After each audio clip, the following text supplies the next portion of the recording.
hair, soft. She said that he had thick white hair, soft, almost like a baby's, and the kindest eyes she had ever seen. He was a big man and strong, but he had never used his strength to harm anyone, always to help people. He would give all of them a new pair of shoes, everybody. He always did. Once they reached his house in Wilmington, they would be safe. He would see to it that they were. She described the house where he lived, told them about the store where he sold shoes. She said he kept a pail of milk and a loaf of bread in the drawer of his desk so that he would have food ready at hand for any of God's poor who should suddenly appear before him, fainting with hunger. There was a hidden room in the store. A whole wall swung open, and behind it was a room where he could hide fugitives. On the wall there were shelves filled with small boxes, boxes of shoes, so that you would never guess that the wall actually opened. While she talked, she kept watching them. They did not believe her. She could tell by their expressions.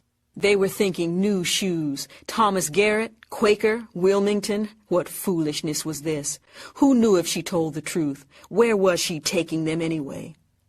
That night they reached the next stop, a farm that belonged to a German. She made the runaways take shelter behind trees at the edge of the fields before she knocked at the door.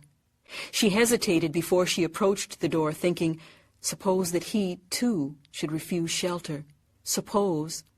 Then she thought, Lord, I'm going to hold steady on to you, and you've got to see me through, and knocked softly. She heard the familiar guttural voice say, Who's there? She answered quickly, A friend with friends. He opened the door and greeted her warmly. How many this time? He asked.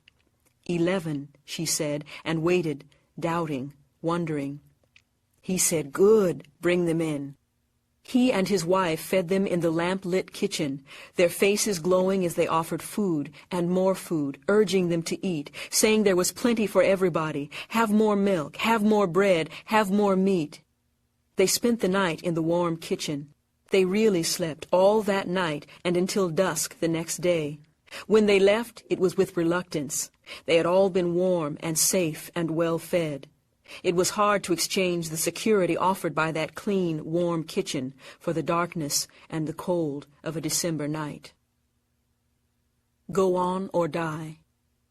Harriet had found it hard to leave the warmth and friendliness too, but she urged them on. For a while, as they walked, they seemed to carry in them a measure of contentment. Some of the serenity and the cleanliness of that big, warm kitchen lingered on inside them. But as they walked farther and farther away from the warmth and the light, the cold and the darkness entered into them. They fell silent, sullen, suspicious. She waited for the moment when some one of them would turn mutinous. It did not happen that night. 2 nights later, she was aware that the feet behind her were moving slower and slower. She heard the irritability in their voices, knew that soon someone would refuse to go on. She started talking about William Still and the Philadelphia Vigilance Committee. No one commented. No one asked any questions. She told them the story of William and Ellen Craft and how they escaped from Georgia. Ellen was so fair that she looked as though she were white. And so she dressed up in a man's clothing, and she looked like a wealthy young planter. Her husband, William, who was dark, played the role of her slave. Thus, they traveled from Macon, Georgia, to Philadelphia, riding on the trains, staying at the finest hotels. Ellen pretended to be very ill. Her right arm was in a sling, and her right hand was bandaged, because she was supposed to have rheumatism. Thus, she avoided having to sign the register at the hotels, for she could not read or write. They finally arrived safely in Philadelphia and then went on to Boston. No one said anything. Not one of them seemed to have heard her. She told them about Frederick Douglass, the most famous of the escaped slaves, of his eloquence, of his magnificent appearance.